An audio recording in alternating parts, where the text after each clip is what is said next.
नमस्कार, स्वागत है आपका चैनल टेली खजाना में। आ गया है यारों का यार होस्ट राहुल भोज। मैंने आप लोगों को कच्चे खिलाड़ी का टास्क बताया था कि बिग बॉस के घर में कच्चा खिलाड़ी एक टास्क हुआ है। अब आप सभी दर्शकों को बताना चाहता हूं उसकी डिटेल्स क्या थी, किसने किस बेसिस पे एक दूसरे को नॉमिनेट किया इस पर्टिकुलर टास्क में, जो कि वीकेंड के बाद की सबसे बड़ी अपडेट है। तो अगर आपने चैनल को सब्सक्राइब नहीं किया कर लीजिए। मेरा दूसरा चैनल राहुल भोज कॉमेडी, कमेंट सेक्शन में लिंक पेस्ट कर दिया, उसमें मैंने अलग अलग व्लॉग्स बनाए हैं विद द कंटेस्टेंट्स, तो आप वो जरूर देखिएगा। शिवानी का बहुत ज्यादा हिट जा रहा है। अब दोस्तों, मैंने आपको सबसे पहले बताया था कि चंद्रिका ने जो है वो कहा था विशाल को लेकर कि विशाल को आखिरकार विशाल को उसने नाम दिया था कच्चा खिलाड़ी है ये। तो उसने ये बात बोल दी कि विशाल जो है सिर्फ और सिर्फ मुझे बोलता रहता है कि आप दिखते नहीं हो, आपको कुछ पता नहीं है। तो विशाल, इसीलिए मैंने तेरे को जो है कच्चा खिलाड़ी का नाम दिया। मैंने आपको अरमान का बताया था कि अरमान ने नेजी को किया है। तो यहां पर अरमान कहते हैं कि नेजी को पता ही नहीं चलता, डिफरेंस ही नहीं पता चलता कि बाहर वाला और घर वाले का आखिरकार अंतर क्या है। फिर साई केतन राव की अगर बात कही थी तो उसने मुनिशा का नाम लिया था, जहां पे साई केतन ने ये रीजन दिया था कि ये जो है हमेशा एक सपोर्ट सिस्टम देखकर चलती है और ये ना कभी भी अकेले खड़ी नहीं रहती है सिचुएशंस में। शिवानी की बात करें दोस्तों, तो शिवानी ने यहाँ पर सना सुल्तान को नाम दिया था।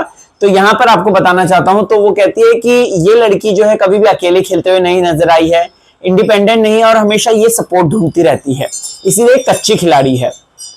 अब दोस्तों अगर बात करें यहां पर कृतिका की, तो कृतिका ने मुनिशा को किया था अगेन सेम यही कि इसका एक अपना फिक्स सर्कल है, कटारिया लोगों के साथ ये ज्यादा रहती है, ये इंटरेक्टिव नहीं है दूसरे लोगों के साथ, ये बातें बोली थी। सना मकबूल ने यहाँ पे साई केतन का नाम लिया था, जहां पे उन्होंने कहा था कि ये बहुत ज्यादा वीक माइंड का है, गुस्सा करता है और स्ट्रेट फॉरवर्ड अगर ये हो जाए तो मजा ही आ जाए।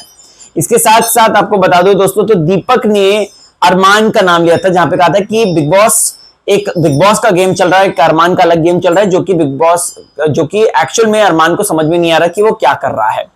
मुनिशा ने साई केतन का नाम लिया था, जहां पे उसने कहा था कि इसकी पर्सनैलिटी बहुत कंफ्यूजिंग है, एक पल ये खुश होता है, एक पल उदास होता है और बहुत ही ज्यादा कॉम्प्लिकेटेड है इस वजह से।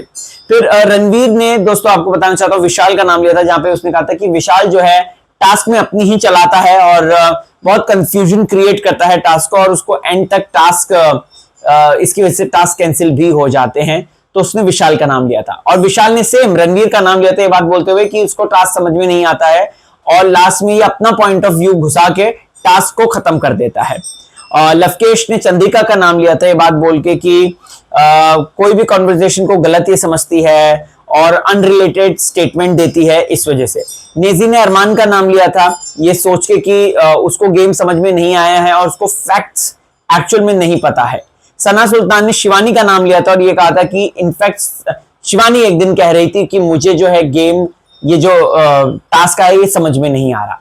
तो दोस्तों कच्चा खिलाड़ी टास्क बड़ा ही इंटरेस्टिंग टास्क है, जो कि बिग बॉस में हमें देखने को मिलेगा। इसके साथ साथ और भी अपडेट्स आएंगे सेट पर से, आप बस बने रहिएगा, देखते रहिएगा टेली खजाना।